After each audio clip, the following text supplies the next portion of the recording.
Shalom, Yasha Allah, all in the diaspora. It's your brother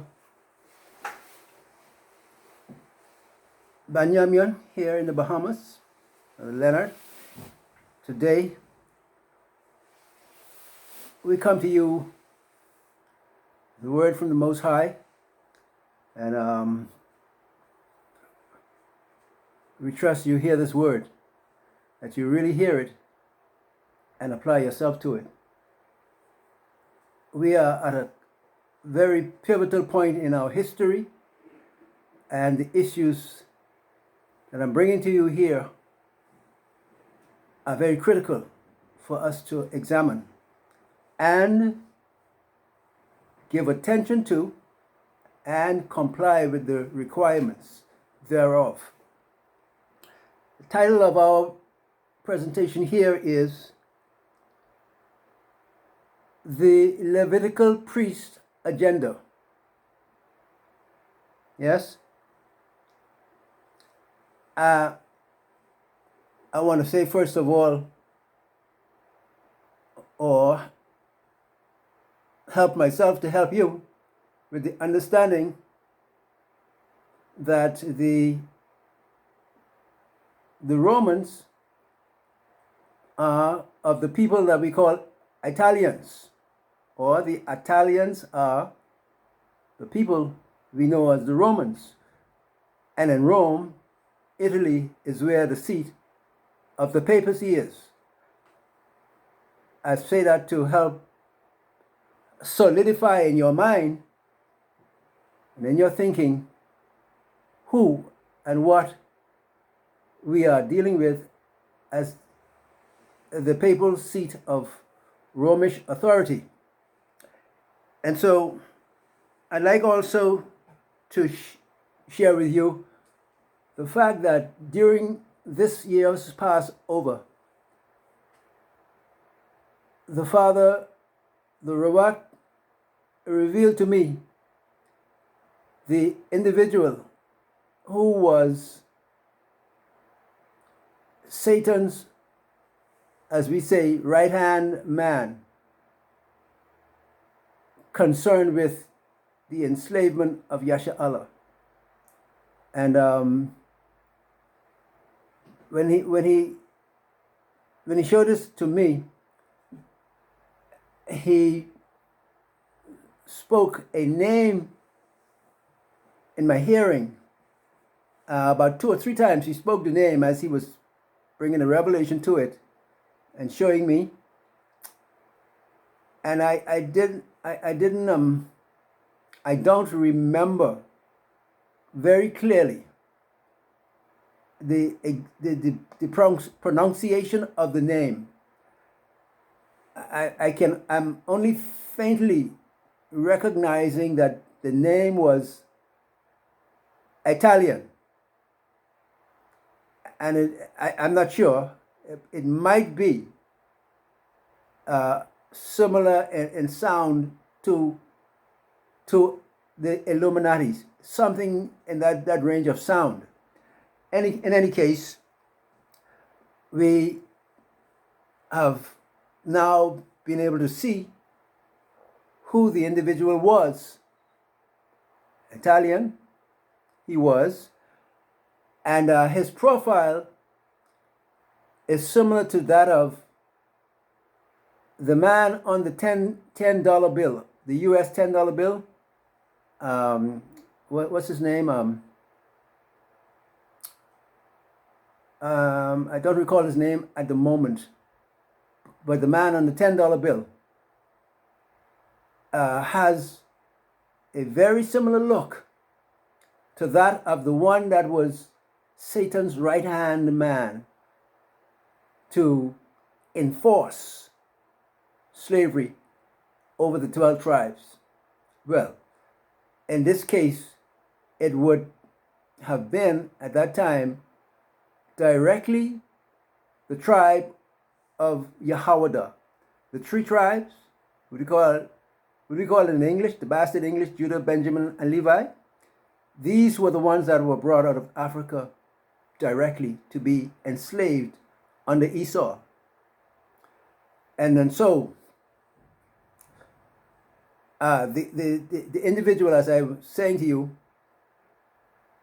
with this Italian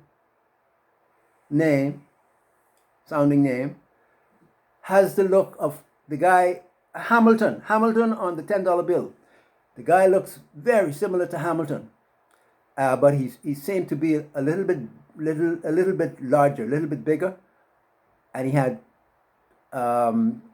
off-white salt and pepper hair. This is the man who was Satan's right hand to enforce slavery on Yehoiada, Benjamin, and Levi. So you can update your history now on that matter. And so another bit of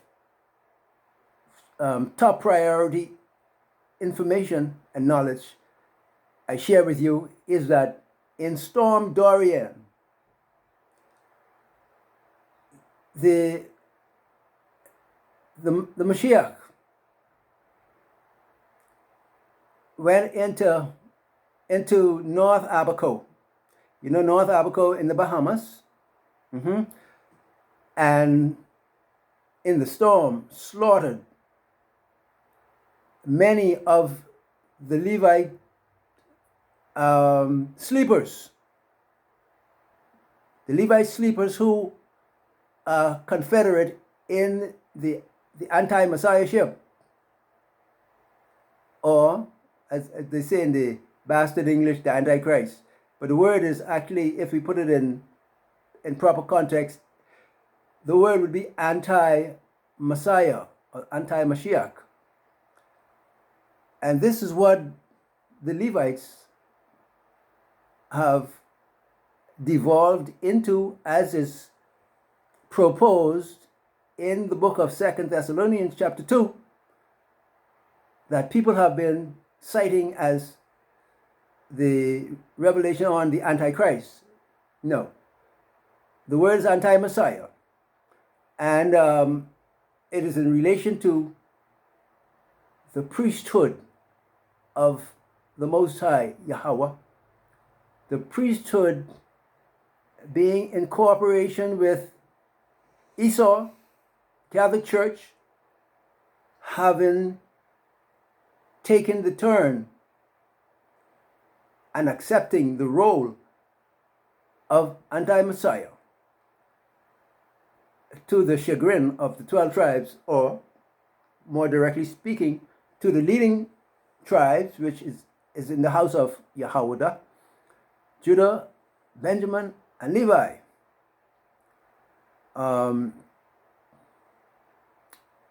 So, in the storm, the Heavenly Father, or our Mashiach, did a cleansing in North Abaco, where, as you might know already, the largest gathering of our brother Levi, that they call Haitians, in the area of the place called the Mud and Pigeon Pea.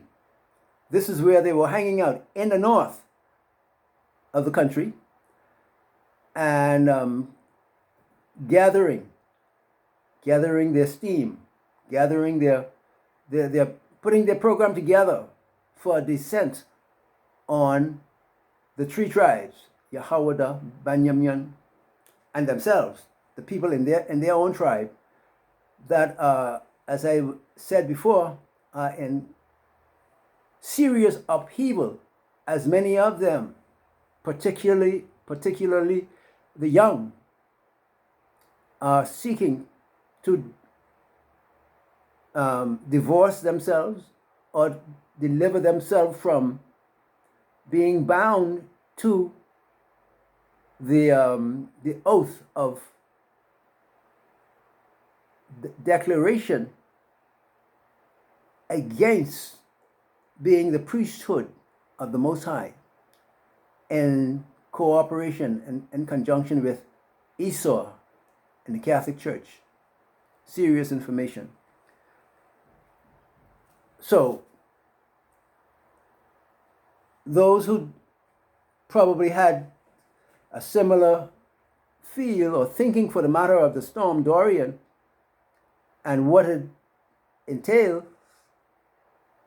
the lead idea behind it was that Mashiach was cleansing the sleeper cells in North Abaco to,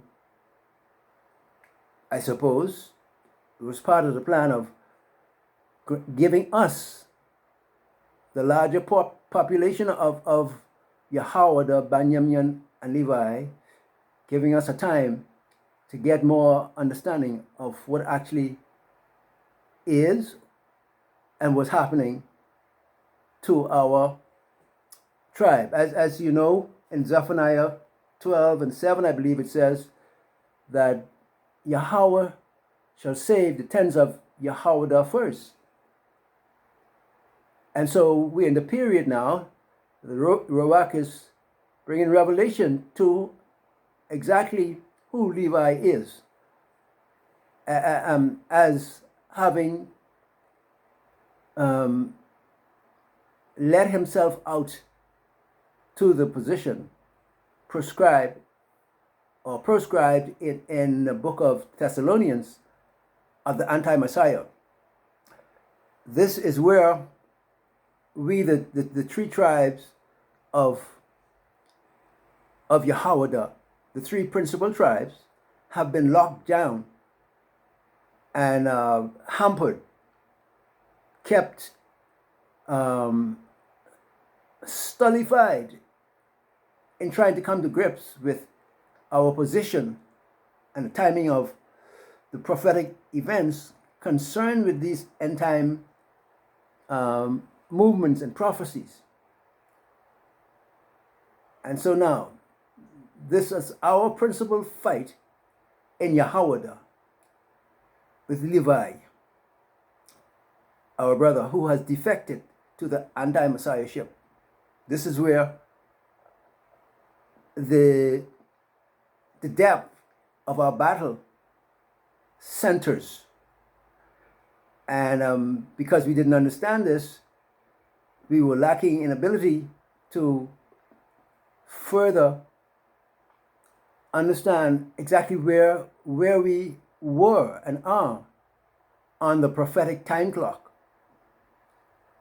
With this knowledge now, we are being equipped by the Ruach of Yahweh, our Father, and Mashiach.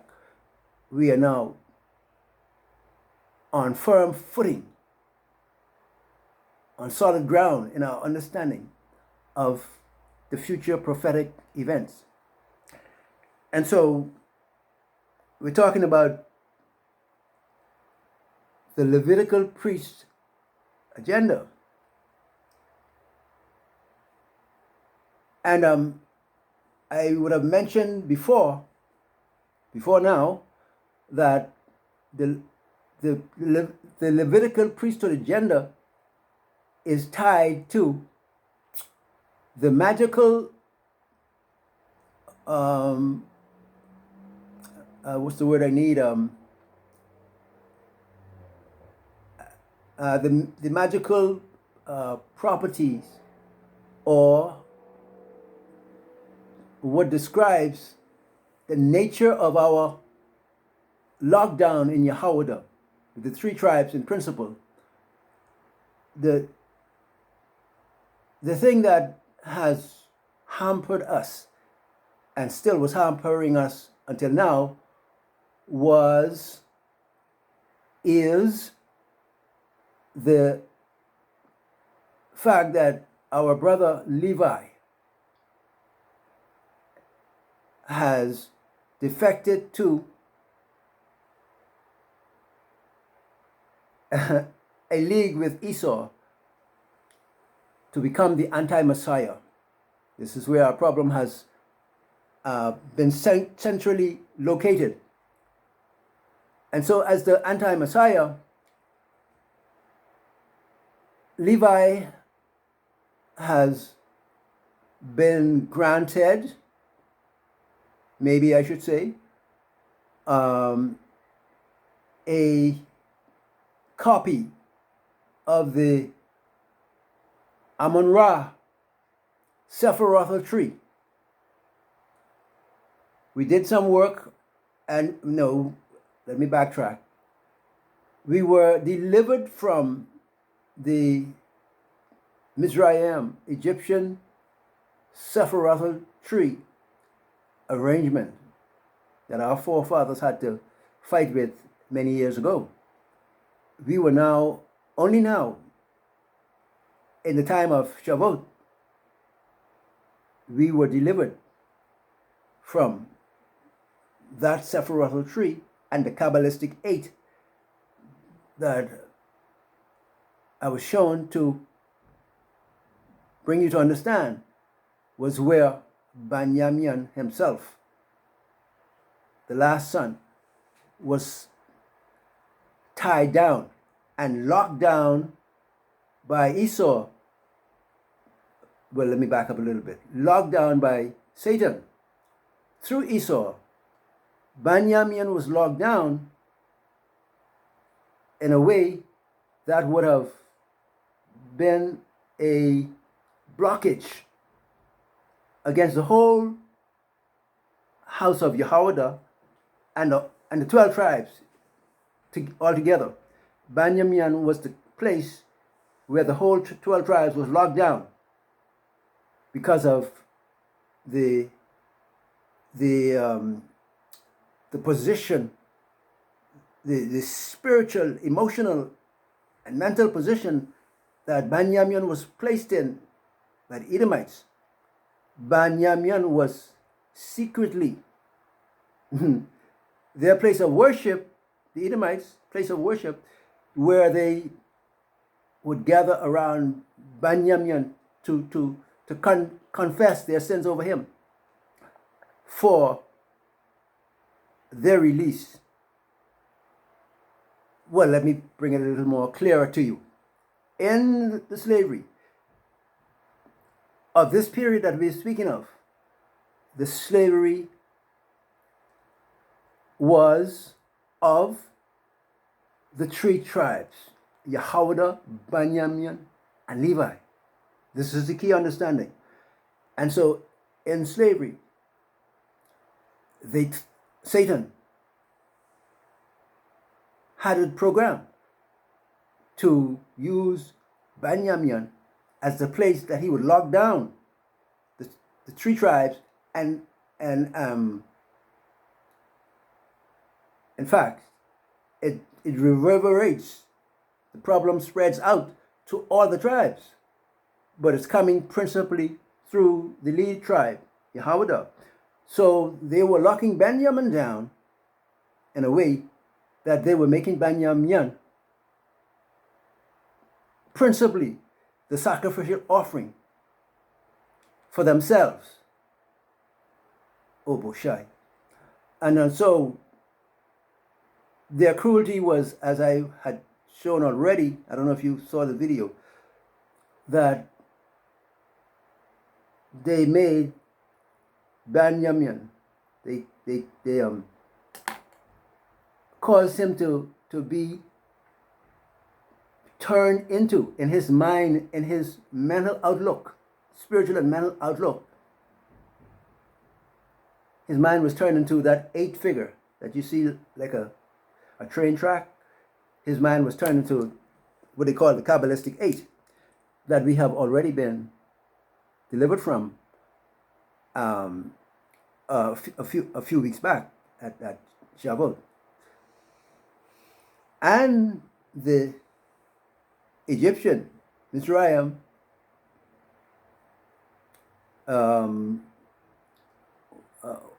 what's the tree, the Sephirothal tree. Those we have already crossed out from. We delivered from. In fact, when the Father, the Mashiach, delivered us from the Egyptian mysticism works of, in total, the Kabbalistic 8, which I'm still trying to find out if that is also part of what Egypt constructed, or if it is entirely of Esau's doing, the Kabbalistic age, that Satan had Benjamin locked under to control the whole 12 tribes. So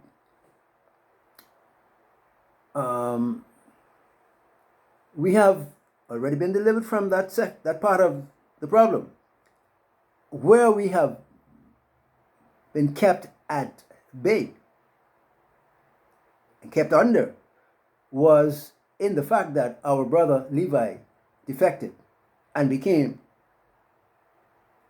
the world's much sought after anti-Messiah. They call it Antichrist. Antichrist is a blind. It'll keep you searching all day and all night and forever. You never find out who it is. The way they set it up. The way Esau set it up. The word is anti-Mashiach for the Hebrew. All right? And so here we are now, having been locked under our brother Levi. Those who are concerned with the leadership role in the anti-Mashiach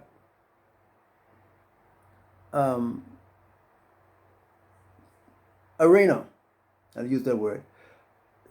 And so this or that is where we are now in time and in the prophetic renderings.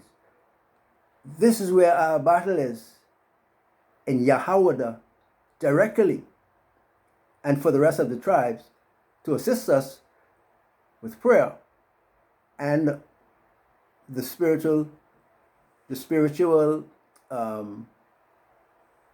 help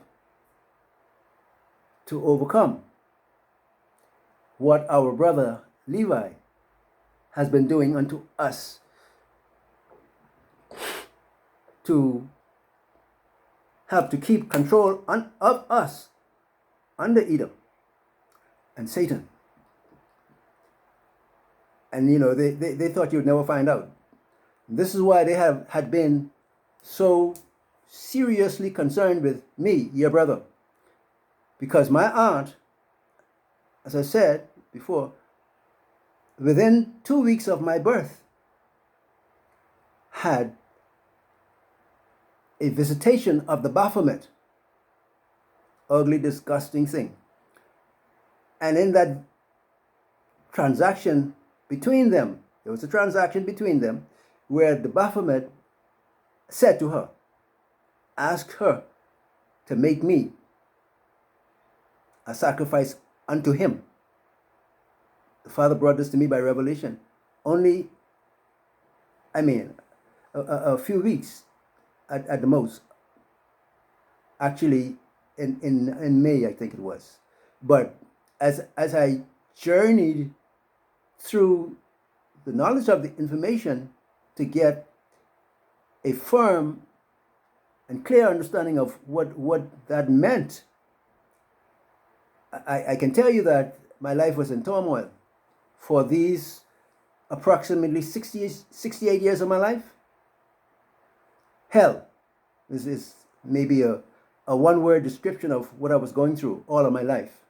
Because my aunt had bargained with the Baphomet that I be a sacrifice to him.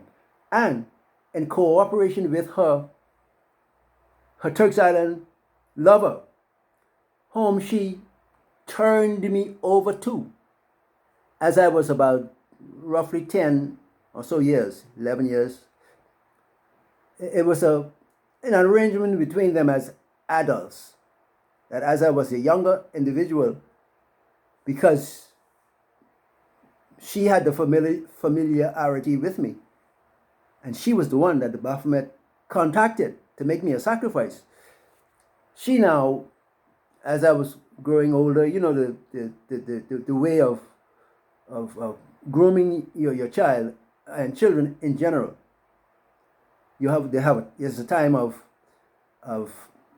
association with the mother, and then a time of association with the father, to groom the individual, especially boys, into manhood. And this was the pattern they were following. They were Masons, Masonic dogs.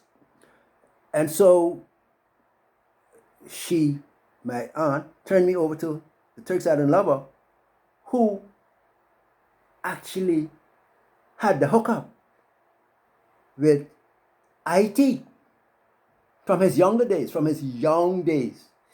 He was Masonic. He was a warlock. And unto him, and under him, came the charge of me. And he was the one making contact, making direct contact with Haiti to receive me as a sacrifice. And so all of my life I was saddled with that burden of being a sacrificial offering. And I don't suppose I should be ashamed to tell you that you, my brethren, most of you, the lot of you in Yahawada, were concerned with the subliminal idea of making me a sacrifice because you saw my strength of delivery on the problem of the tribe of Yahawada. That includes us three, Yahawada, Banyamyan, and Levi. Because of the strength of my delivery, all of you in general were backing up from me, like the Messiah said. All of you become offended of me and scatter away, and you left me. That's what you were doing, whether you realize it or not. That's what you were doing. You were leaving me in the open as prey for the enemy to come and make that sacrifice that he was trying to make of me. That's what was going on these, at least, few years in our movement, in our desire to strengthen the Hebrew Yahshua position of understanding who we are and what we should be doing. I was a prime target, and you left me alone. Most of you left me alone. I saw you, but I still didn't have a full recognition of the matter. I knew already that I was chosen for a sacrifice, and I had to bear with the turmoil and the pain, the terrible pain that was in Banyamyan as a left-hander. That's who I am, left-hander. And the Edomites, Satan, the Baphomet, put the load, the weight of their the word I need, I'll use the word transformational. They put the load of their transformational programming on Banyamyan. That's why in the book of Isaiah it says that Banyamyan got to take revenge. He had to be given.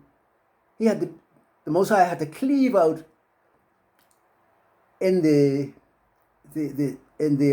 leadership of Yahawada in the midst of the three tribes.